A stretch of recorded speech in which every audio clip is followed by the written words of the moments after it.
Mga ka-G, naranasan nyo na bang may nakaalitan kayo? At kahit anong gawin mo, hirap na hirap kang magpatawad. Sa gospel ngayong araw, Jesus continues to love, heal, and serve, moving from one place to another despite the crowds wanting Him to stay. He knows His mission.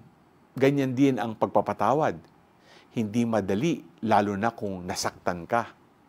Pero kung gusto nating sundan si Jesus, kailangan din nating maging misyon ang matutong magmahal kahit sa mga nakasakit sa atin.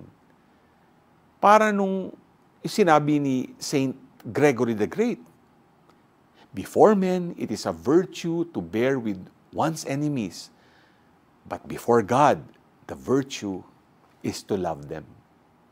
Just like God, let us love and forgive them. Hindi na bago yung pakiramdam na masaktan tayo ng iba. Minsan nga ay sobrang sakit pa. Take your time, heal your heart, and when the right time comes, forgive. G ka ba?